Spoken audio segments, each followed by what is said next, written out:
ومن سيئات أعمالنا من يهده الله فلا مضل له ومن يضلل فلا هادي له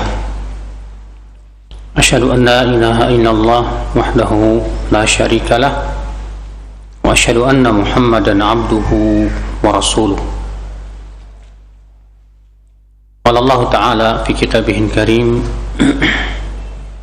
يا أيها الذين آمنوا اتقوا الله حق تقاته ولا تموتن إلا وأنتم مسلمون أما بعد.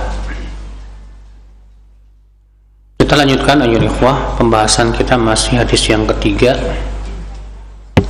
Kemarin kita membahas syahadat la ilaha illallah dan sudah kita bahas tentang rukunnya, syaratnya dan pembatal-pembatalnya.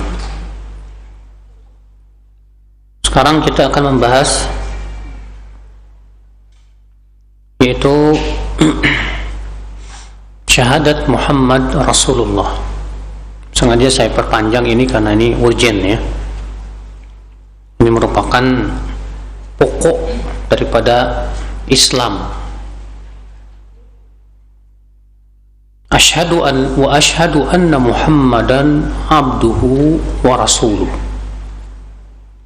Dan aku bersaksi bahwa Muhammad adalah hamba Allah dan Rasulnya. Ketika kita bersaksi bahwasanya beliau adalah Nabi Muhammad SAW, kita katakan beliau adalah hamba Allah, dan kita katakan beliau adalah Rasulullah.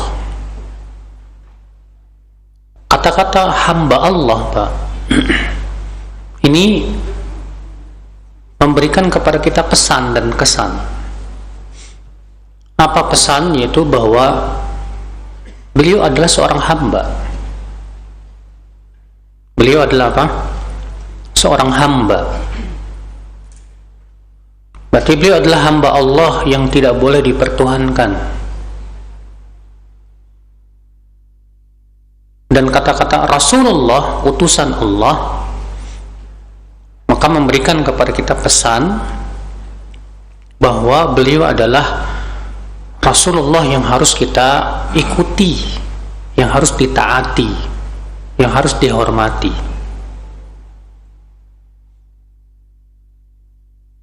Ini tidak seperti orang-orang Nasrani. Ya, orang Nasrani meyakini bahwa Nabi Isa atau yang mereka sebut Yesus itu ya sebagai anak Allah. Sedangkan kita umat Islam meyakini bahwa Yesus adalah hamba Allah dan Rasulnya. Maka dari itulah saudaraku sekalian, Ahlussunnah wal Jamaah terhadap Rasulullah SAW tengah-tengah antara sufi yang memberikan kepada Rasulullah SAW sifat-sifat ketuhanan, dan antara Mu'tazilah yang mereka menyepelekan Rasulullah Sallallahu Alaihi Wasallam dan lebih mendewakan akal-akal mereka. Orang sufi dulu berlebihan terhadap Rasulullah, di mana mereka menyifati Rasulullah dengan sifat-sifat yang itu khusus untuk Allah, Pak. Di antara contohnya apa? Contohnya mereka meyakini Rasulullah tahu yang gaib. Padahal Allah tegas mengatakan, Pak, bahwa yang mengetahui yang gaib hanya siapa? Allah saja. Allah mengatakan, "Qul la ya'lamu man fis samawati wal ardi al-ghaiba illa Allah." Qul la ya'lamu man fis samawati wal ardi al-ghaiba illa Allah. Katakan, tidak ada siapapun yang mengetahui yang gaib baik di langit maupun di bumi kecuali siapa? Allah saja. Tapi mereka enggak, mereka yakin Rasulullah tahu yang gaib. Bahkan ya qasidah mereka yang disebut dengan qasidah Burdah itu terkenal, Pak, memuji Rasulullah SAW dan berlebih-lebihan. Apa kata mereka? Ya, inna min judika dunya wa dharratiha wa min ulumika ilmul lauhi wal qalami, kata mereka. Di antara kedermawanan Rasulullah dunia dan seisinya. Dan di antara ilmu Rasulullah, kata mereka, ilmu tentang Lauhul Mahfuz dan Qalam. Bayangkan. Jadi katanya mereka, Rasulullah itu tahu apa yang ada dalam Lauhul Mahfuz. Wah, ini subhanallah, Pak. Ini gulu. Iya. Menyifati Rasulullah dengan sifat-sifat yang itu khusus untuk Allah.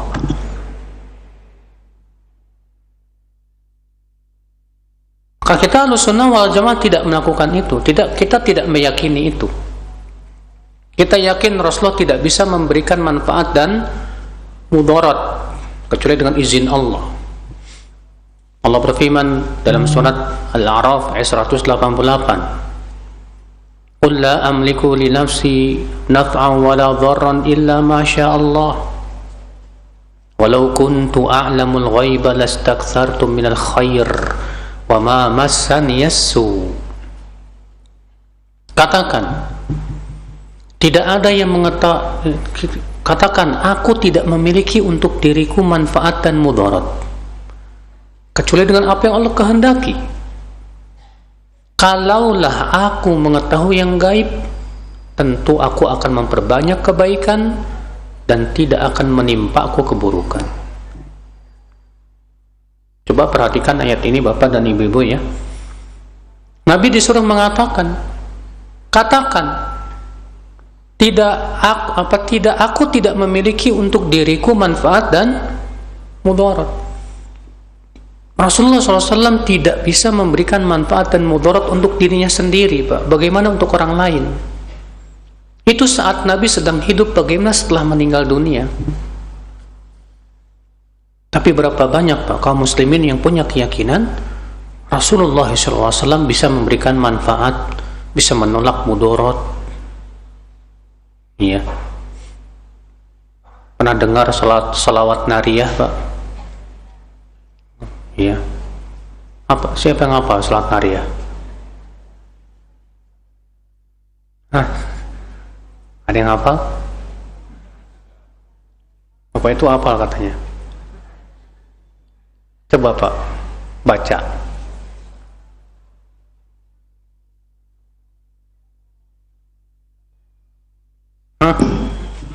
Musalli salatan.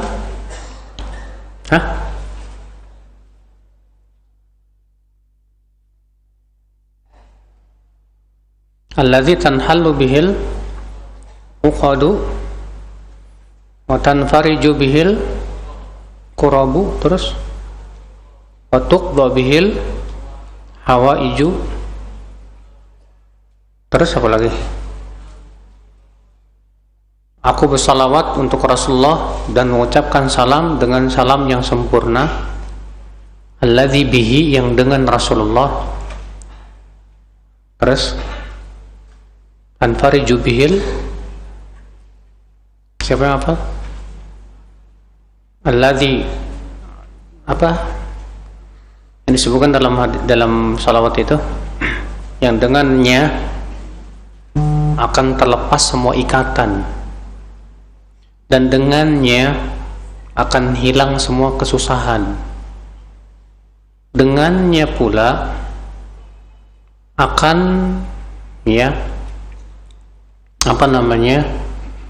tercapai semua keinginan.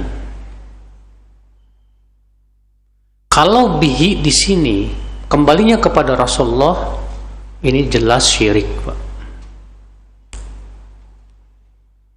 Kenapa? Karena Rasulullah SAW di situ disifati bahwa Rasulullah bisa menghilangkan kesusahan, ya.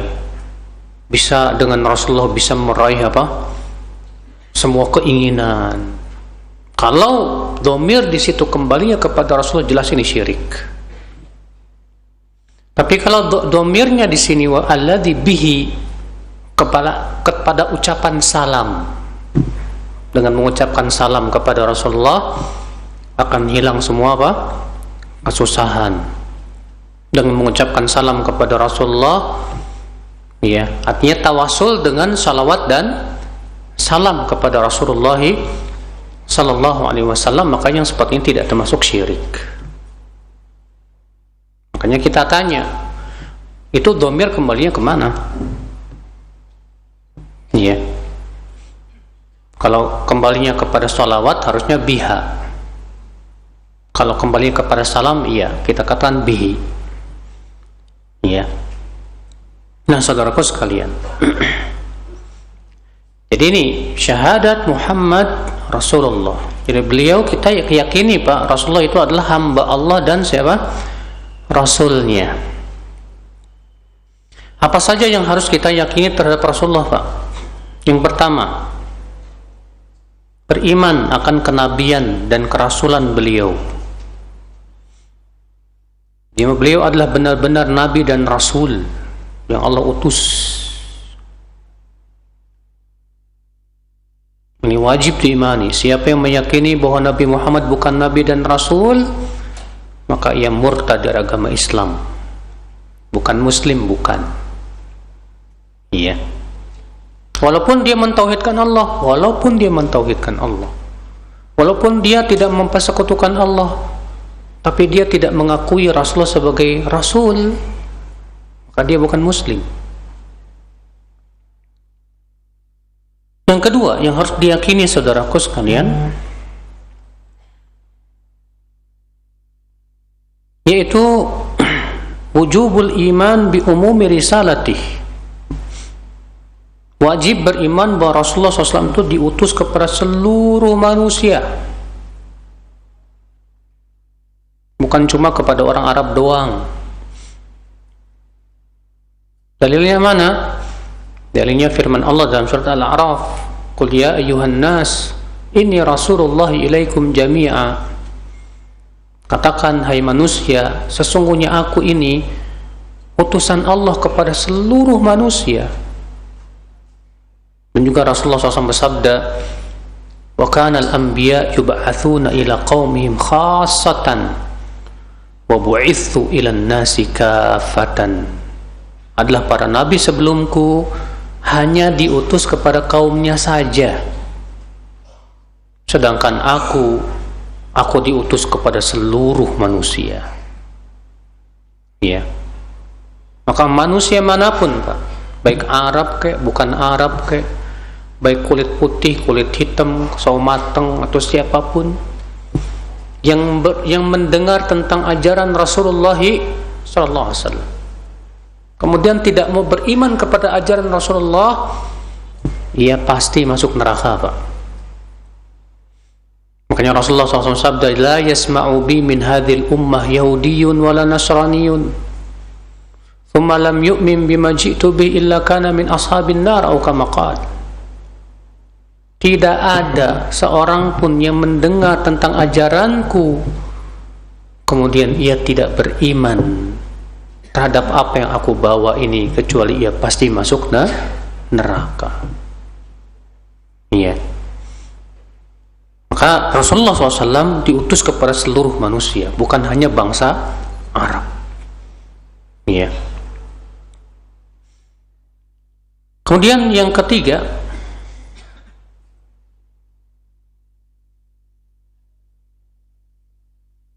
wujubul iman bi annahu khatamun nabiyyin.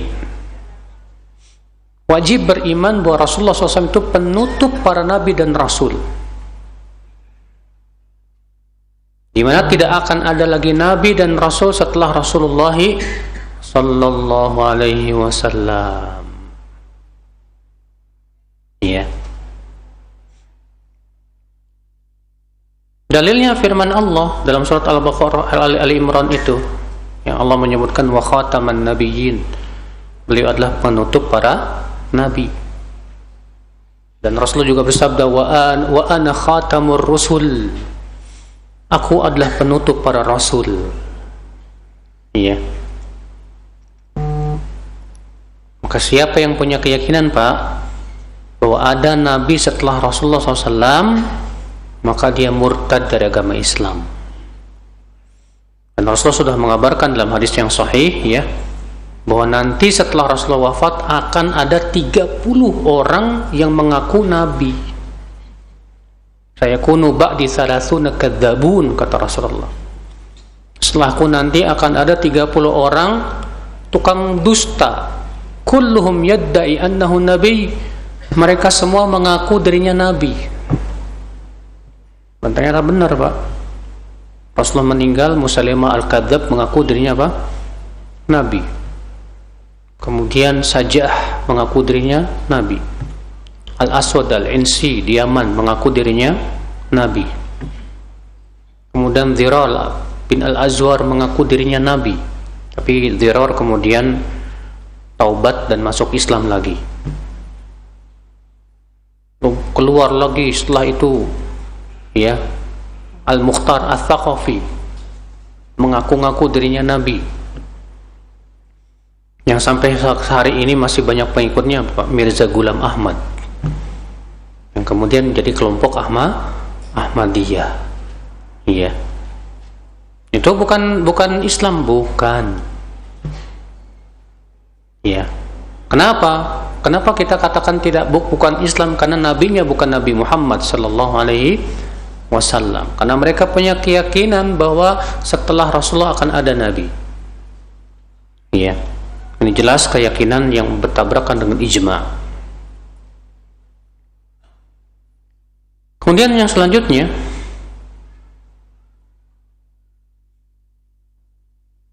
yaitu wujubu ta'atihi waluzumu sunnatihi wal muhafadzat 'alaiha.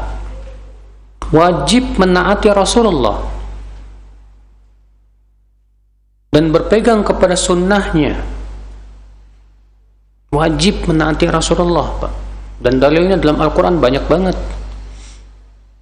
Allah berfirman, ya ayyuhalladzina amanu athi'ullaha wa athi'ur rasul. Hai orang-orang yang beriman, taati Allah dan taati apa? Rasul. Dan Allah menjadikan ketaatan Rasul sama dengan ketaatan kepada Allah.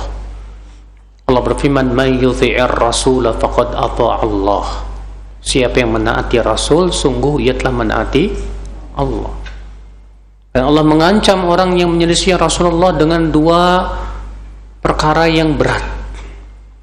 Allah berfirman, falyahdharil ladzina yukhalifuna an amri an tusibahum fitnatun aw yusibahum adzabun alim. Hendaklah waspada orang-orang yang menyelisih perintah Rasulullah untuk ditimpa fitnah atau ditimpa azab yang pedih. Apa itu fitnah? Kata Imam Ahmad, itu syirik atau kekafiran. Ya, wajib kita taati Rasul, dan tidak boleh kita mendahulukan siapapun di atas Rasulullah sallallahu alaihi wasallam. Ya. Siapa yang lebih mendahulukan ucapan seseorang di atas ucapan Rasul, maka dia dibatalkan amalnya oleh Allah Subhanahu wa taala. Berat, Pak. Seorang mukmin, pengikut Rasulullah SAW itu, siapapun manusia, ulama sebesar apapun, kalau ucapannya bertabrakan dengan sabda Rasulullah SAW, kita tidak terima. Makanya Imam Malik mengatakan apa? Kullun yu'khadhu wa yutraku qawluhu illa Rasulullah sallallahu alaihi wasallam. Setiap orang boleh diambil, boleh dibuang ucapannya, kecuali siapa? Rasulullah sallallahu alaihi wasallam. Iya. Kemudian yang selanjutnya, Pak, wujubu mahabbatihi sallallahu alaihi wasallam. Wajib mencintai Rasulullah sallallahu alaihi wasallam. Iya. Wajib mencintai Rasulullah sallallahu alaihi wasallam melebihi dari segala sesuatu. Sebagaimana dalam hadis, la yu'minu ahadukum hatta akuna ahabba ilaih min waladihi wa walidihi wan nasi ajma'in. Tidak beriman seseorang dari kalian sampai aku lebih ia cintai dari anaknya, orang tuanya, dan dari seluruh manusia. Subhanallah. Iya. Wajib itu, Pak. Kalau enggak, iman kita kurang, Pak. Kita termasuk orang-orang fasik, Pak. Makanya Allah mengancam, Pak. Allah mengancam dalam surat At-Taubah. Qul in kana aba'ukum wa abna'ukum wa ikhwanukum ya wa azwajukum wa ashiratukum wa amwalun iqtaraftumuha wa tijaratun takhshawna kasadaha wa masakinu tardawna ahabba ilaikum minallahi wa rasulihi wa jihadin fi sabilihi fatarabbasu hatta ya'tiyallahu bi amrih. Katakan, jika bapak-bapak kalian, anak-anak kalian,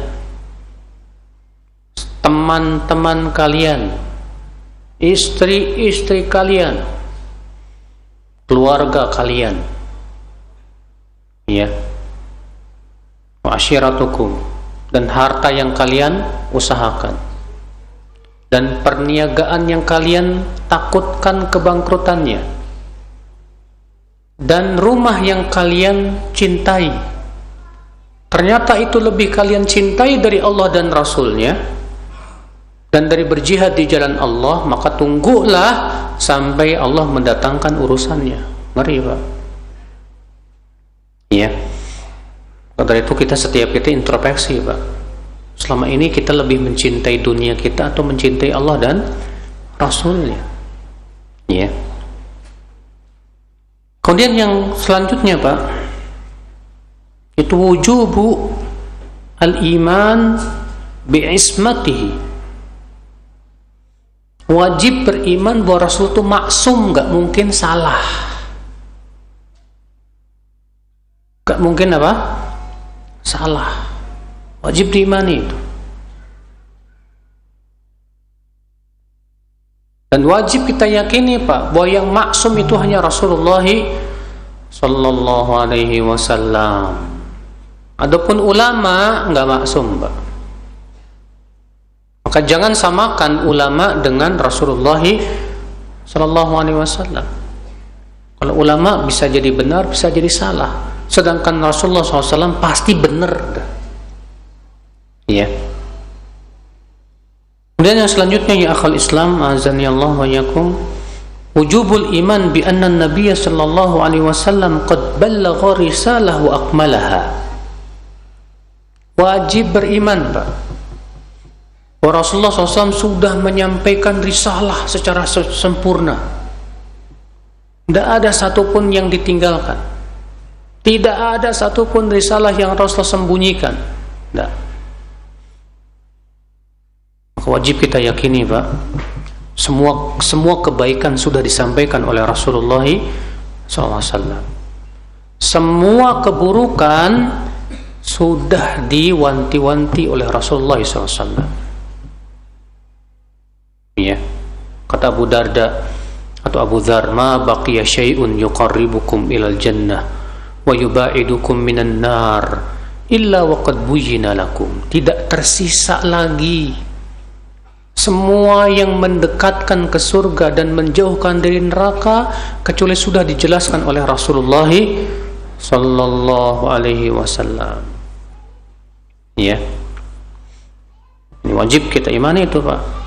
Sebab kalau tidak, ya, kita akan masuk ke dalam kufur, jatuh kepada ya kekufuran. Na'udzubillah, nasallallahu salamata wal afiyah.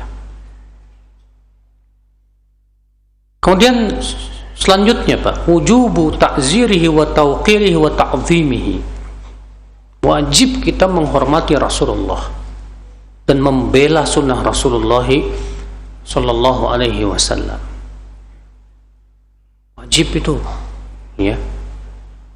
Kewajiban kita ini terhadap Rasulullah sallallahu alaihi wasallam ketika kita mengucapkan wa asyhadu anna Muhammadar Rasulullah. Kemudian apa syarat syahadat Muhammad Rasulullah? Kata para ulama syaratnya, rukunnya 4, bukan syarat, rukunnya 4. Rukunnya yang pertama, tasdiquhu fima akhbar, membenarkan semua berita yang Rasulullah kabarkan kepada kita, Pak, dalam hadis-hadis yang sahih, ya. Semua berita yang Rasulullah beritakan benarkan, Pak, walaupun gak sesuai dengan akal. Walaupun nggak sesuai dengan apa? Akal. Ada berapa banyak sih Pak masalah-masalah agama ini kalau dicerna oleh akal kita susah loh Pak. Iya nggak? Iya. Contoh misalnya, kenapa sholat itu dimulai dengan takbiratul ihram? Kenapa nggak subhanallah? Kenapa nggak alhamdulillah? Tapi kita ucapkan Allahu Akbar. Kadang kita nggak ngerti apa maksudnya. Kenapa sholat subuh 2 rakaat? Kenapa nggak 3 rakaat, 4 rakaat? Sulit dicerna oleh akal kita Pak. Maka kewajiban kita, semua yang Rasulullah kabarkan kepada umatnya, benarkan udah. Iya, karena tidak mungkin Rasulullah berbicara dari hawa nafsu Pak. Rasulullah SAW itu berbicara dari wahyu Allah Subhanahu Wa Taala. Ali bin Abi Thalib berkata, "Lau kana dinu birra'i," kalaulah agama kita hanya berdasarkan akal, lakana asfal khuf aula bil mashi min a'lah. Tentu bagian bawah khuf lebih layak untuk diusap dibandingkan dengan bagian apa? Atas. Tapi aku melihat Rasulullah mengusap bagian atasnya saja. Rasulullah mengabarkan tentang tanda-tanda hari kiamat. Terjadi nggak Pak? Kita lihat di zaman sekarang. Berapa banyak tanda hari kiamat yang kita langsung lihat dengan mata kepala sekarang Pak. Rasul mengabarkan tentang adanya wanita yang berpakaian tapi telanjang, kita lihat. Rasul mengabarkan adanya taqarrubul aswaq, tidak akan tegak hari kiamat sampai pasar itu jadi dekat, kita lihat. Saking dekatnya antum belanjanya di HP. Banyak pasar itu Pak. Ada Tokped, ada Bukalapak, ada Shopee, ada, oh Masya Allah, berdekatan banget Pak. Di antara tanda hari kiamat kata Rasulullah SAW, kathratuz zina, banyak perzinahan, kita lihat. Di antara tanda hari kiamat kata Rasulullah, diminumnya arak dan dinamai dengan selain nama arak, kita lihat. Terjadi nggak Pak? Terjadi.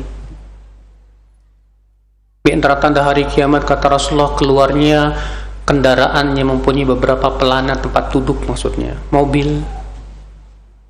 Setiap hari kita bawa mobil, naik mobil, tanda hari kiamat Rasulullah sudah mengabarkan. Di antara tanda hari kiamat kata Rasulullah, kathratuz zalazil, banyaknya gempa bumi. Antum kalau menginstal tuh aplikasi BMKB Pak, setiap hari ada gempa bumi Pak. Subhanallah. Benar nggak kata Rasulullah SAW? Berarti yang Rasulullah kabarkan pasti benar. Maka yang belum terjadi pun pasti terjadi. Pasti terjadi. Ini rukun yang pertama, itu tasdiqu fima akhbar. Benarkan semua yang dikabarkan oleh Rasulullah Sallallahu Alaihi Wasallam selama hadisnya sahih. Rasulullah mengabarkan akan keluar Dajjal. Wah, pasti keluar tuh Pak. Kapannya Allahu a'lam. Rasulullah mengabarkan sebelum keluar Dajjal akan ada tahun-tahun yang sangat kering. 3 tahun. Tahun pertama Allah menahan setengah air hujan. Tahun kedua Allah menahan 2/3 air hujan. Dan tahun ketiga Allah menahan hujan sama sekali. Dan saat itu tidak ada makanan. Itu pasti akan terjadi. Kapan? Allahu a'lam. Iya.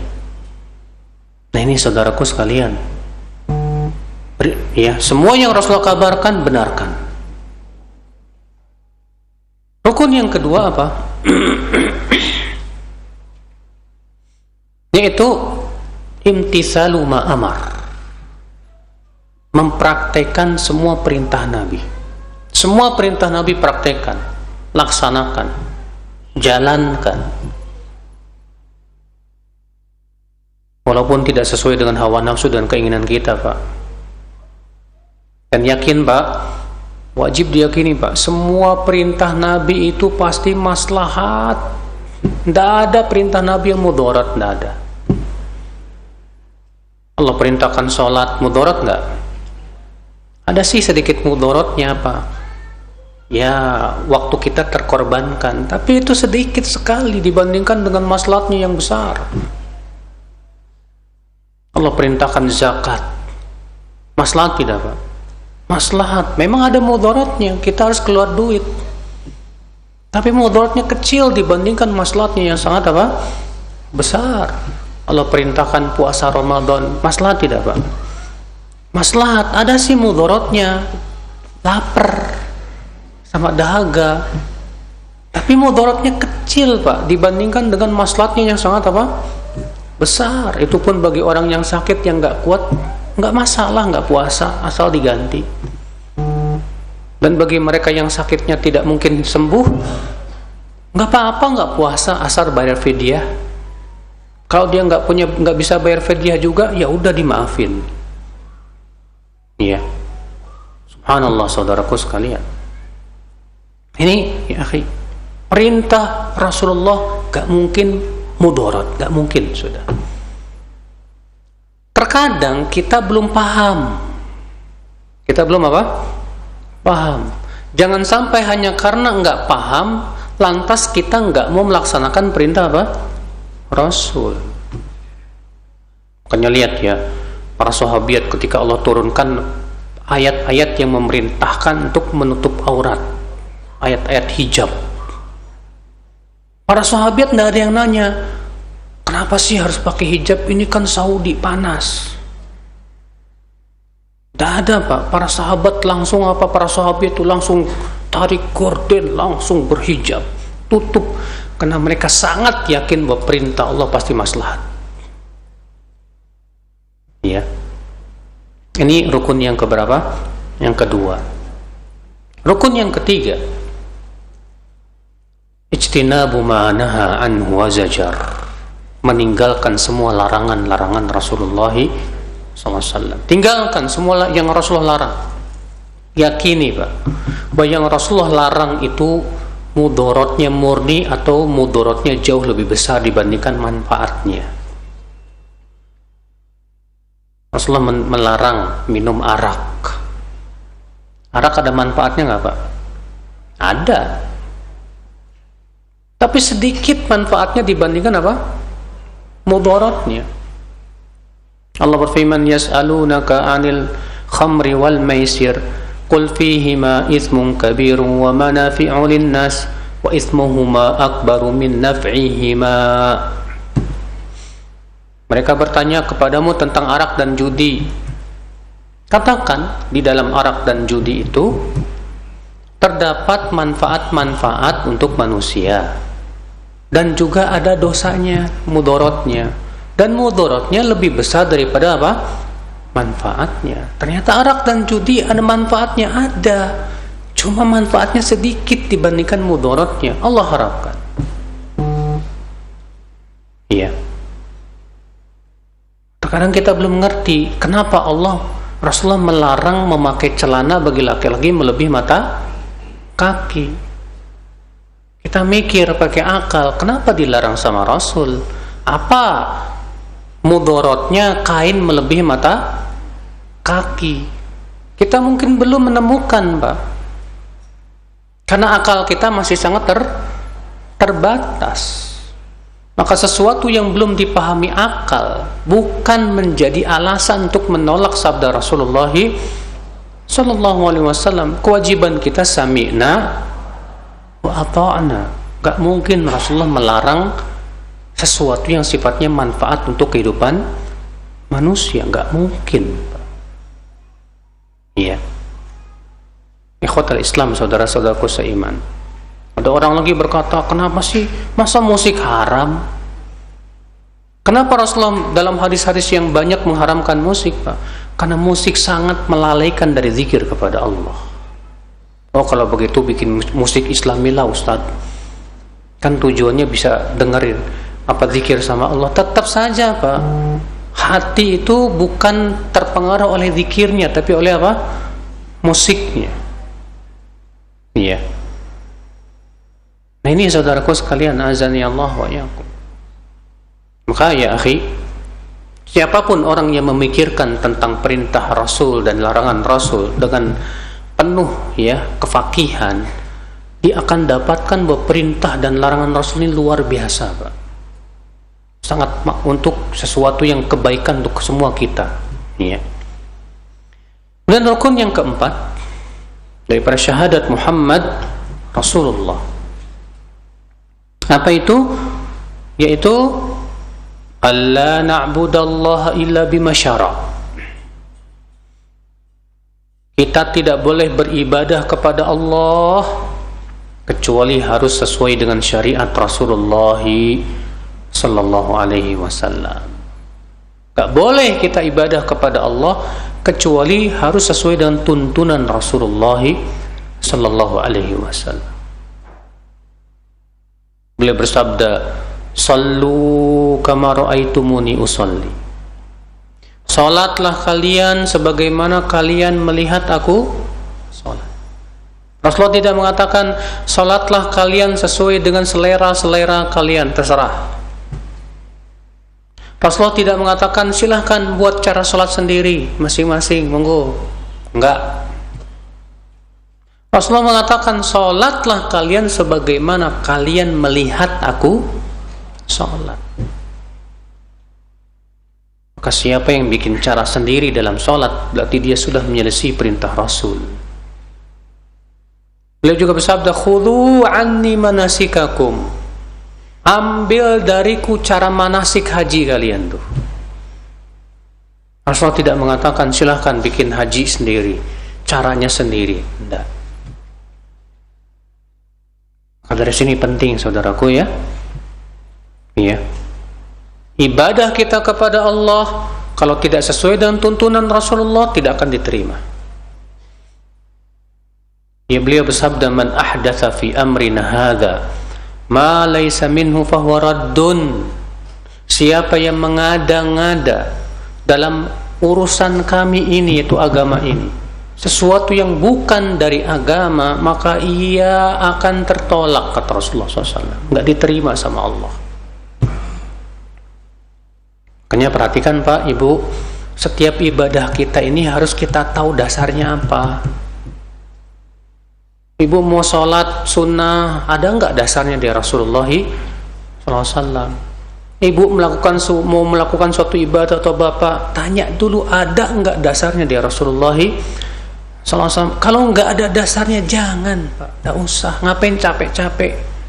Ternyata tidak diterima oleh Allah Subhanahu Wa Taala. Buat apa? Kita ini terkadang Pak, yang udah jelas-jelas ada dalilnya ditinggalin Pak, malah sibuk sama yang nggak ada dalilnya, ya. Bahkan membela mati-matian jelas ibadah yang jelas-jelas nggak ada dalilnya, sementara yang jelas dalilnya banyak sekali, alhamdulillah, ya. Nah saudaraku seiman, azani Allah wa iyyakum. Makanya kata Imam Ibnu Qayyim, di antara kesalahan ibadah, seseorang beribadah itu sesuai dengan kepuasan dirinya. Salah itu Pak. Kita beribadah itu sesuai dengan keridhaan Allah. Ya. Dari mana kita tahu itu diridhai oleh Allah? Itu sesuai dengan tuntunan Rasulullah sallallahu alaihi wasallam. Nah ini Bapak dan Ibu, inilah 4 rukun syahadat Muhammad Rasulullah. Kemudian apa konsekuensi dari syahadat Muhammad Rasulullah Pak? Yang pertama Pak, menghormati keluarga beliau, mencintai istri-istri beliau, keluarga Rasulullah SAW dari paman-pamannya, ya. Maka kalau kita tahu seseorang itu memang jelas nih keturunannya memang keturunan Rasulullah SAW Pak, bukan sebatas ngaku-ngaku, wajib kita hormati dia, wajib kita muliakan dia, karena dia sebagai keturunan Rasulullah Sallallahu Alaihi Wasallam. Iya. Yang kedua, saudaraku sekalian, ya, yaitu menghormati para sahabat Rasulullah, karena mereka itu sahabat-sahabat Rasulullah SAW.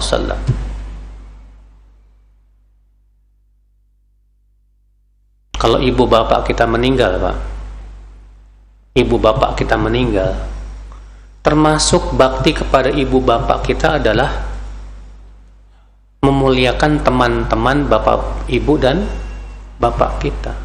Kita tahu nih si fulan dulu teman akrabnya bapak kita, maka termasuk bakti kita kepada siapa? Ayah kita, muliakan teman akrab bapak kita dulu itu. Ini kepada orang tua, gimana kepada Rasulullah SAW. Maka setelah Rasulullah wafat, yang sangat kita hormati setelah beliau adalah para sahabat. Mereka murid-murid langsung Rasulullah SAW. Makanya Allah memuji para sahabat dalam Al-Quran dan hadis. Ya, Allah berfirman, "Was-sabiquna al-awwalun minal muhajirin wal ansar walladzina tabauhum bi ihsan radhiyallahu anhum wa radu an."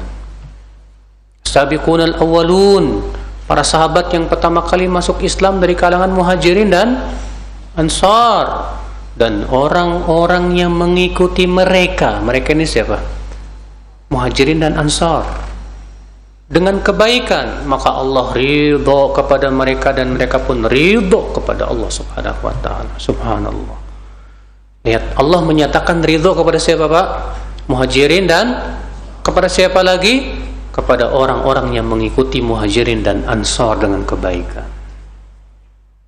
Berarti orang yang tidak mau mengikuti muhajirin dan ansar, Allah tidak ridho. Saudaraku seiman, azani Allah wa iyyakum. Makanya Rasulullah SAW ya, ketika mengabarkan umat Islam akan berpecah belah, Rasulullah mengabarkan bahwa yang selamat cuma satu, Pak. Siapa yang satu itu? Kata Rasulullah, "Ma ana alaihi wa ashabi," yang aku dan para sahabatku di atasnya. Itu yang selamat, Masya Allah. Maka Rasulullah bersabda, "La tasubbu ashabi, fawalladhi nafsi biyadih, law anna ahadakum anfaqa uhudan dhahaba ma balagha mudda ahadihim wala nasifa." Jangan kalian mencaci maki para sahabatku.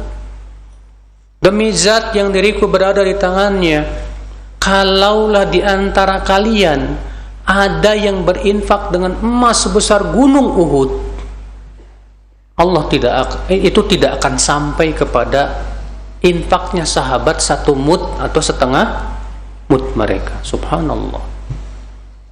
Dalam hadis yang lain Rasulullah bersabda, Allah fi ashabi, bertakwalah kalian kepada Allah terhadap sahabat-sahabatku.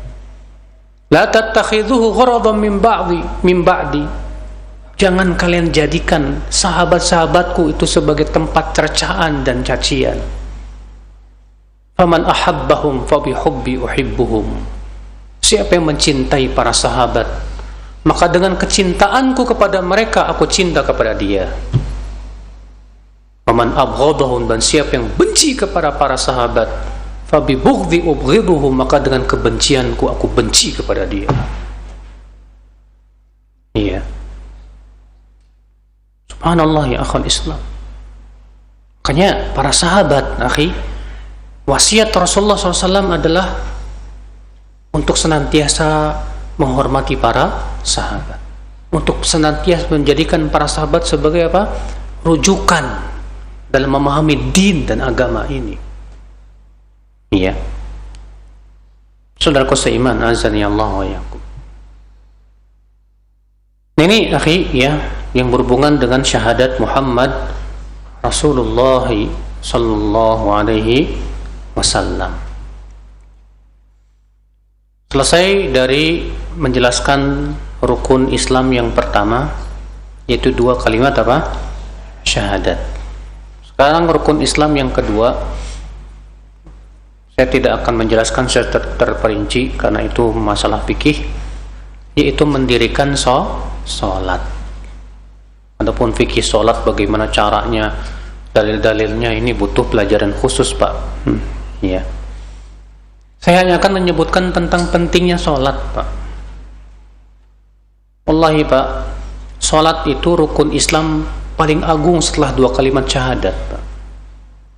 Sampai-sampai para ulama sepakat, siapa yang meninggalkan sholat karena meyakini bahwa sholat tidak wajib, murtad dari agama Islam, bukan muslim lagi.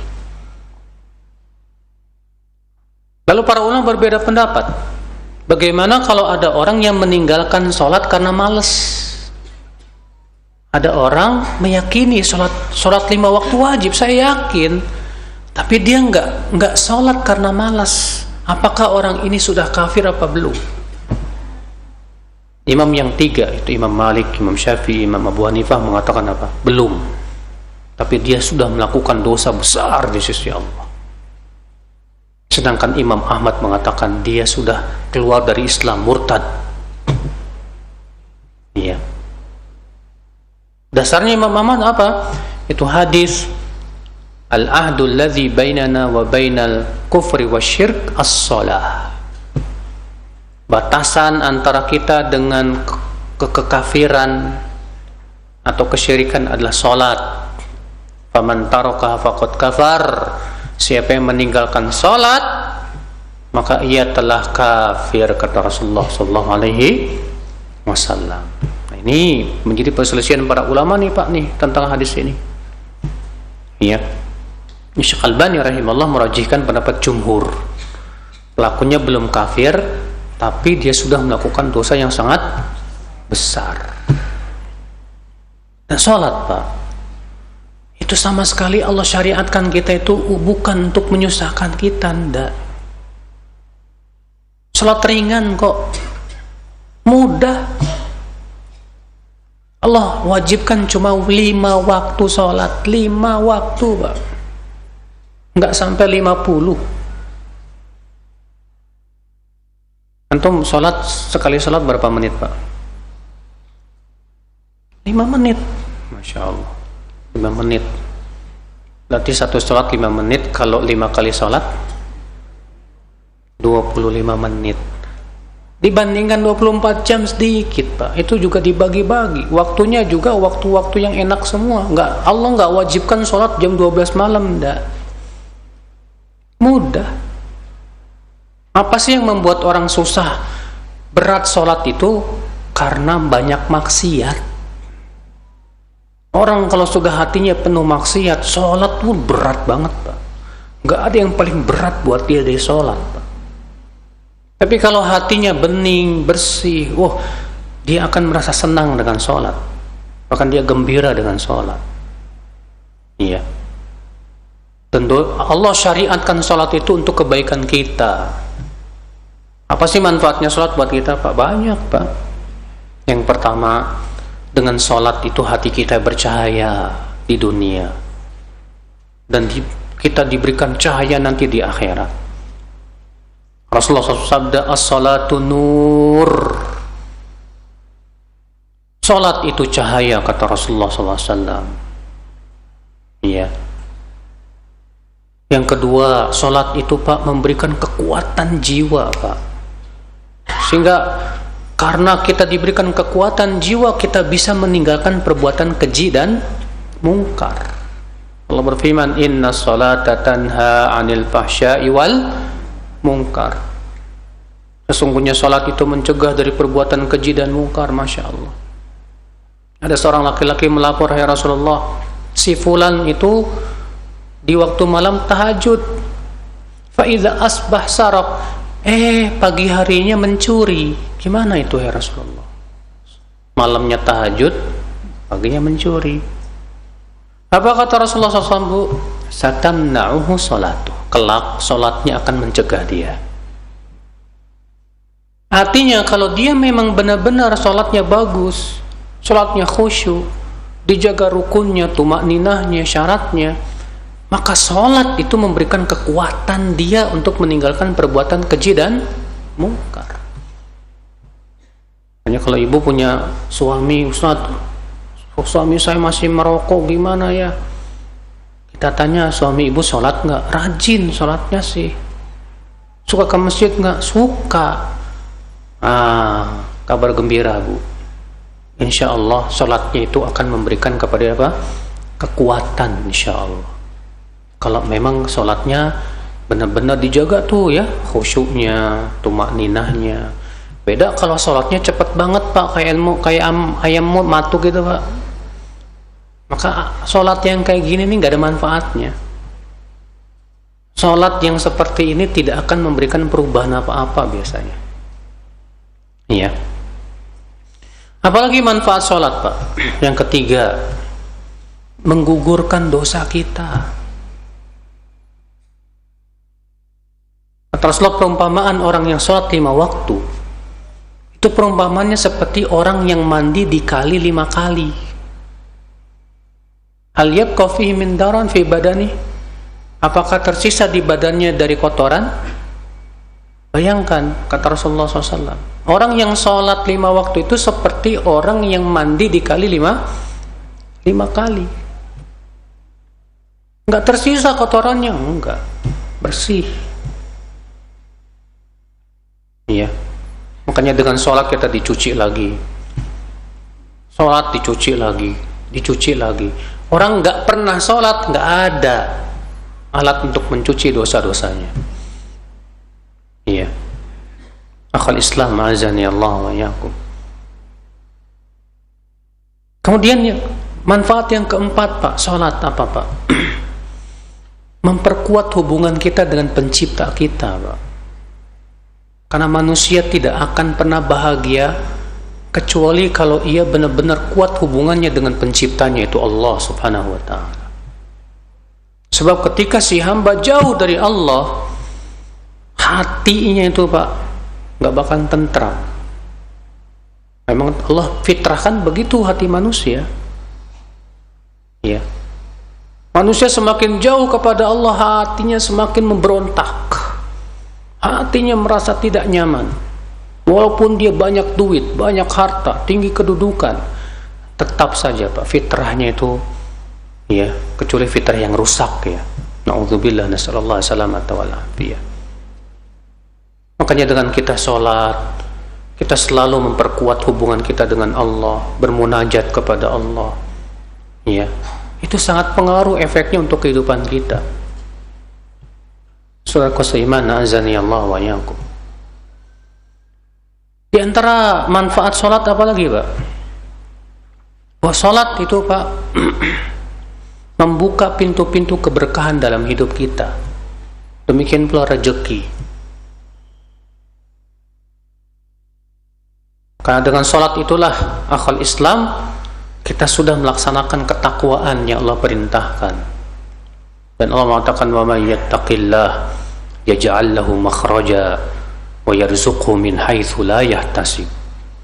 Siapa yang bertakwa kepada Allah, Allah akan berikan kepada dia jalan keluar dari kesulitan hidupnya, dan Allah akan berikan rezeki dari arah yang tidak disangka.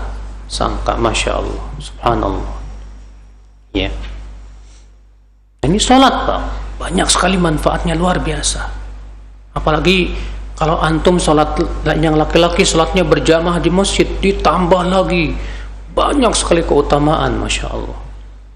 Jalan kakinya ke masjid aja, satu langkahnya mengangkat 1 derajat, menggugurkan 1 dosa, ya, ditulis 1 kebaikan. Ketika sudah masuk masjid, maka ia terus berada di dalam sholat selama ia menunggu sholat. Sementara malaikat terus mendoakan dia, ya Allah ampuni, ya Allah rahmati, terus saja sampai dia berhadas. Ya. Dari itu saudaraku seiman, inilah sholat akhi. Sholat itu kebutuhan hidup kita Pak. Ya.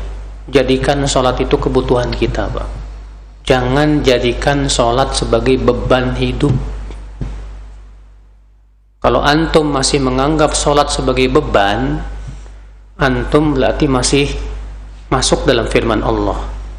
Mathalul ladzina hummilut Taurah thumma lam yahmiluha kamathalil himar yahmilu asfara.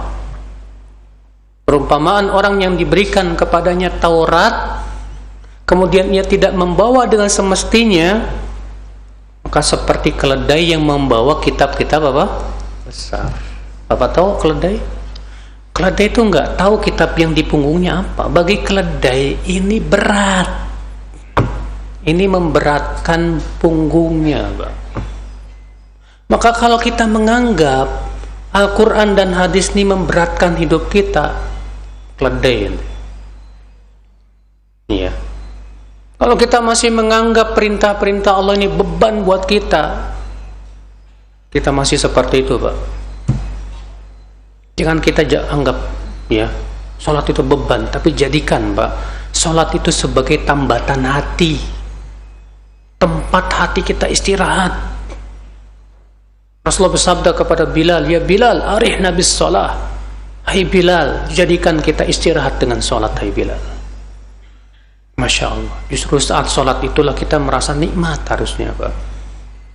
Maka siapa yang belum merasakan kenikmatan dalam sholatnya, ucapkan inna lillahi wa inna ilaihi raji'un. Kenapa, Pak? Karena itu musibah besar yang menimpa hidupnya. Iya. Baik, saya kira cukup dulu Bapak dan Ibu-ibu. Kita buka tanya jawab, silahkan ada yang mau nanya. Saya dapat bantuan dari program pemerintah. Ini bantuan untuk apa ya? Santunan atau gimana? Dan saat ini uangnya sudah saya pegang, tapi belum berani saya pakai karena saya sudah merasa cukup dengan gaji saya untuk bulanan, Ustadz. Bolehkah saya kasihkan ke saudara saya atau teman saya yang memerlukan? Pertama, Pak, kalau memang bantuan ini ada peruntukannya, ya, maka harus digunakan sesuai dengan peruntukannya. Tapi kalau bantuan ini memang pemberian murni hadiah dari pemerintah buat antum, maka uang ini jadi milik antum, gak masalah. Nah, setelah itu antum mau kasih orang fakir miskin, ya terserah antum, silahkan. Ya.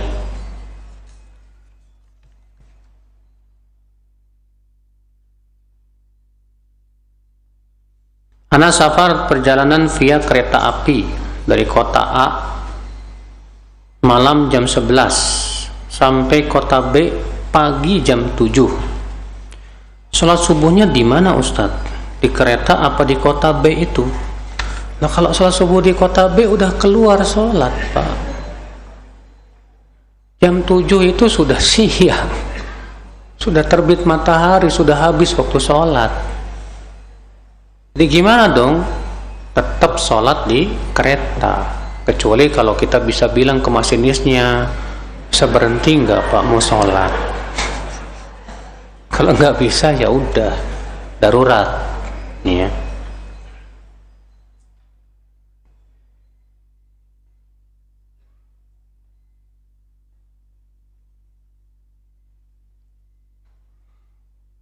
Bagaimana kalau hadir pengajian itu hanya ingin menjaga silaturahim, bukan mau mendengarkan tausiah?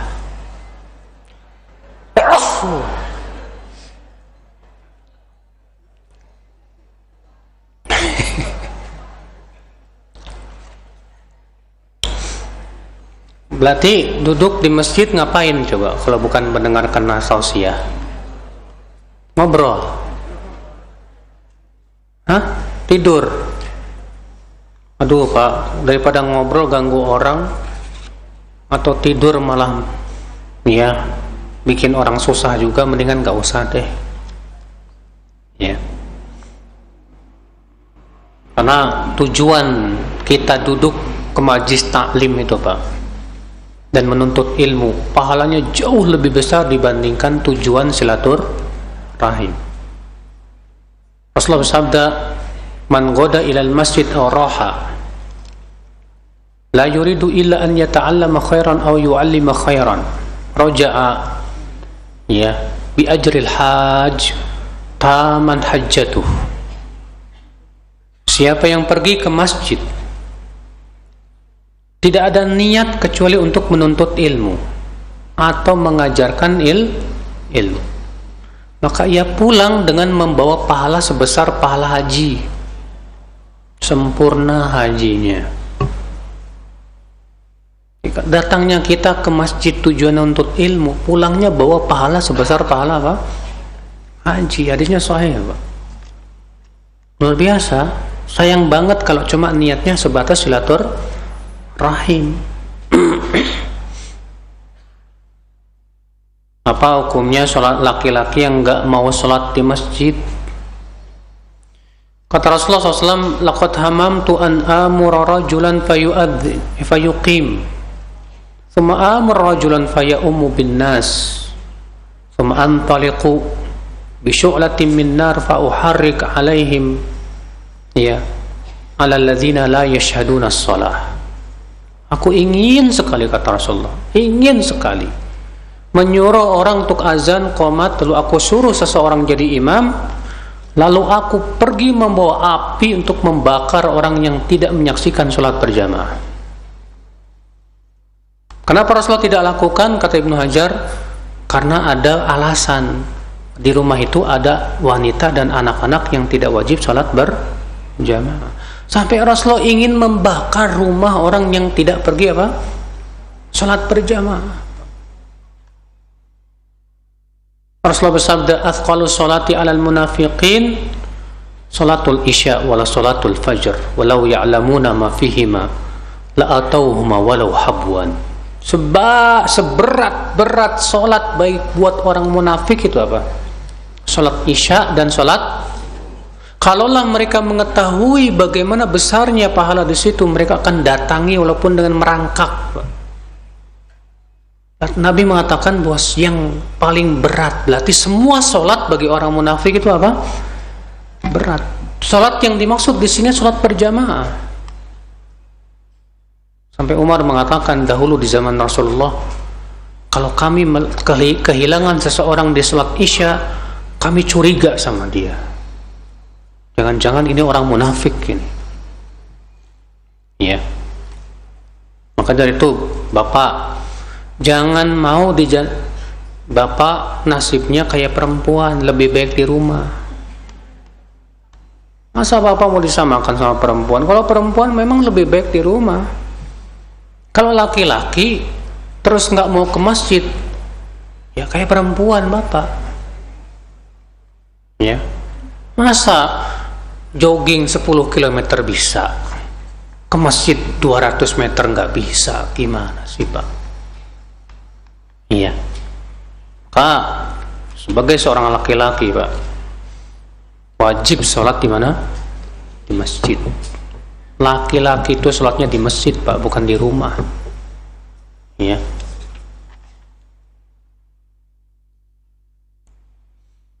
Bolehkah kita mempertahankan dalil terlarangnya wanita safar tanpa mahram?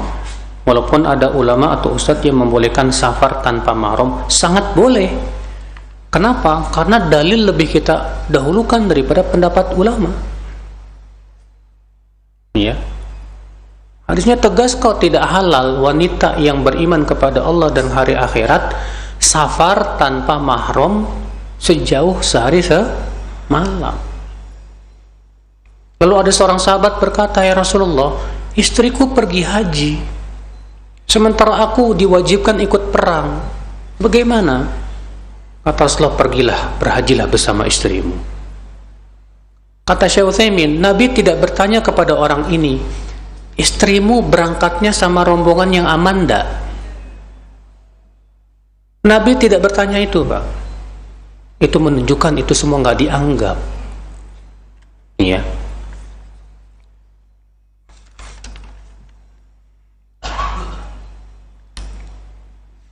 Saya seorang akhwat safar harus ada mahram, sementara saya ada usaha di Sumatera. Setelah terjadi transaksi dan pelunasan, saya harus tanda tangan surat customer. Sementara suami saya tidak bisa temani karena sibuk. Apa yang harus saya lakukan dan apa solusinya? Di sisi lain, saya tidak ada mahram. Kalau saya tidak tanda tangan, berarti saya munafik, melanggar perjanjian. Pertama, ya. Masih bisa nggak diwakilkan? Nggak bisa, Ustaz. Baik. Ada nggak mahram selain suami? Mahram selain apa? Suami. Baik adik atau kakak atau bapak. Kalau masih ada yang bisa nemani, wajib. Gak ada Ustadz, udah meninggal semua. Yang ada cuma suami doang. Anak nggak punya juga. Ya. Sementara saya harus tanda tangani itu. Ada sebuah kaidah mengatakan, Pak, sesuatu yang haram itu ada dua macam. Ada yang haram secara zatnya, dan ada yang haram karena menjerumuskan. Haram yang secara zatnya contohnya apa? Arak, babi, riba. Maka yang seperti ini boleh kalau dalam keadaan darurat saja. Adapun yang haram karena khawatir menjerumuskan, maka ini boleh ketika ada kebutuhan. Boleh ketika ada apa? Kebutuhan. Nah, wanita yang dilarang bersafar tanpa mahram ini dari jenis haram karena dikhawatirkan menjerumuskan.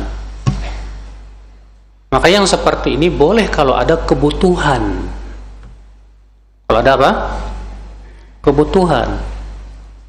Cuma masalahnya, ya, ketika ibu ada usaha di Sumatera, ibu akan banyak sering kali bolak-balik ini. Bisa enggak ibu wakilkan seseorang? Ya, wakilkan kepada orang yang ibu sangat percaya, dia orangnya memang amanah dan yang lainnya.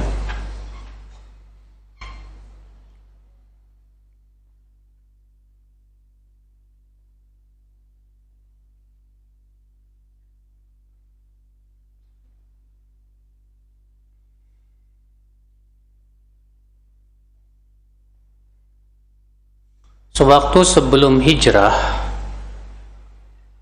seorang muslim pernah menganggap sholat tidak wajib dalam waktu yang lama. Alhamdulillah setelah hijrah orang tersebut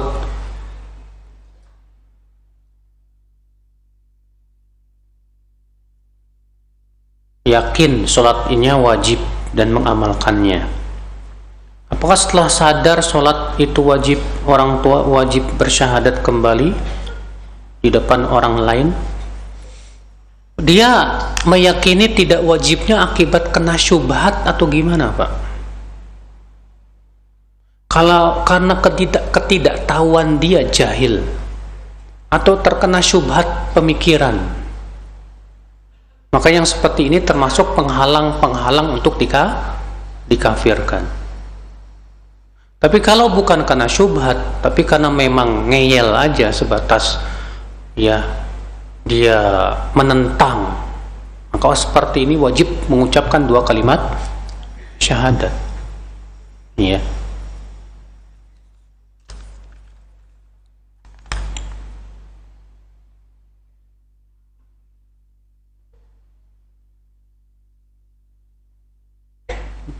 Mengamalkan baca surat Yasin di malam Jumat, karena kan di bukunya ada hadisnya. Ya ada memang hadisnya, cuman hadisnya dhaif jiddan, Mas. Bahkan kata para ulama, ya, semua hadis tentang keutamaan surat Yasin kalau enggak sangat lemah maka palsu. Tidak ada yang sahih, Pak. Enggak ada yang sahih.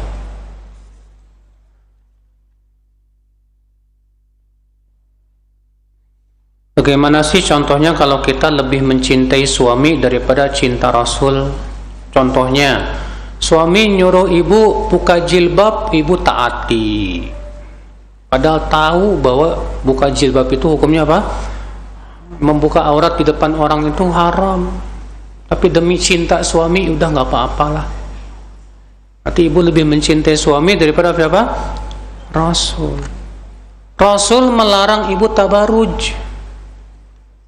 Ya, suami nyuruh mah kalau ke mall itu pakai lipstick dong biar kelihatan cantik. Kemudian demi suami ibu taati, padahal Rasul melarang. Berarti ibu lebih mencintai siapa? Suami. maka ini hukumnya fasik. Iya.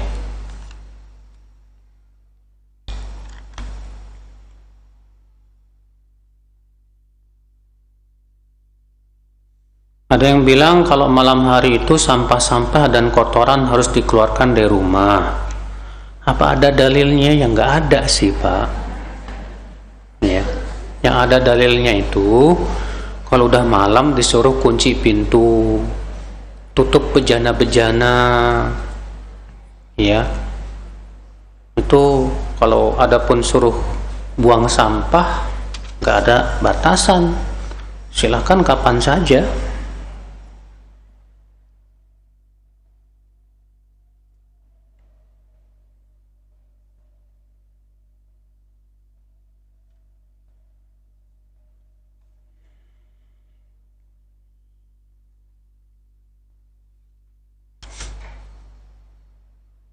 Kalau bunga di bank konvensional kan riba.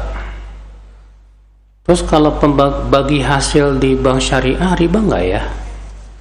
Pertanyaannya satu, Pak. Ibu ketika akad sama bank itu bagi hasil apa nabung? Wadiah. Oh, bagi hasil, Ustadz. Yang namanya bagi hasil berarti untung sama bagi, rugi sama bagi. Masalahnya gimana kalau suatu ketika duit ibu habis, kata bank, Bu maaf, karena bagi hasil qadarullah usahanya bangkrut. Jadi gimana Pak, duit ibu habis, mau nggak? Kalau ibu nggak mau, itu namanya bukan bagi hasil, minjemin. Sedangkan minjemin tuh nggak boleh dapat apa? Keuntungan. Paham tidak, Pak? Iya, makanya kalau ibu ke bank syariah, milihnya wadiah aja mendingan, Bu. Wadiah itu artinya apa? Titipan aja udah. Saya mau nitip duit udah. Iya, dibandingkan apa? Bagi. Karena saya yakin kalau bagi hasil ibu nggak bakalan mau ikut rugi juga. Iya. Nah itu. Ini tentang masalah bagaimana wadiah di bank syariah itu tanya Ustadz Erwandi langsung atau Ustadz Aminur Bais, beliau lebih paham. Ya.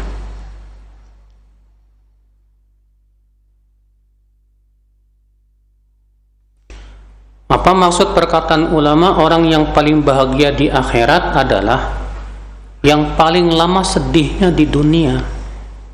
Maksudnya bukan disuruh sedih gitu Pak, bukan.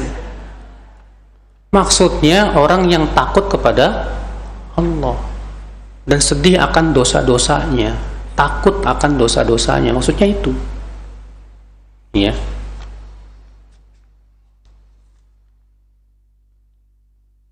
Saya tidak pernah merasa tenang bila sholat berjamaah seperti sedang safar. Bila singgah di masjid saya sholat sendiri. Bagaimana hukumnya? Kalau sedang safar, memang hatta laki-laki pun tidak wajib sholat berjamaah. Walaupun memang menjadi permasalahan mana yang lebih utama bagi musafir, sholat berjamaah atau sendirian. Sebatas mana yang lebih utama, tapi tidak wajib. Cuma masalahnya ini yang nanya saya seorang akhwat, apalagi akhwat. Nggak safar aja, nggak wajib berjamaah. Ya. Apakah pahala bagi wanita yang sholat berjamaah di masjid sama dengan pahala laki-laki yang sholat di masjid? Lebih besar di rumah dong, Bu. Karena Nabi yang mengatakan begitu, Bu. Wa buyutuhunna khairun lahunna. Rumah mereka lebih baik buat mereka. Tuh lihat. Nabi mengucapkan ini di kota Madinah yang ada Masjid Nabawi loh. Sholat di Masjid Nabawi itu 1000 kali lipat daripada sholat yang lain. Tapi tetap Nabi menyuruh para wanita sholat di mana? Bukan menyuruh, menganjurkan. Nabi mengatakan rumah mereka lebih baik buat mereka. Iya. Nah itu. Baik, saya kira cukup ya. Semoga yang saya sampaikan bermanfaat. Mohon maaf bila ada kata-kata yang tak berkenan. Subhanakallah bihamdik, asyhadu an la ilaha illa anta, astaghfiruka wa atubu ilaik. Wassalamualaikum warahmatullahi wabarakatuh.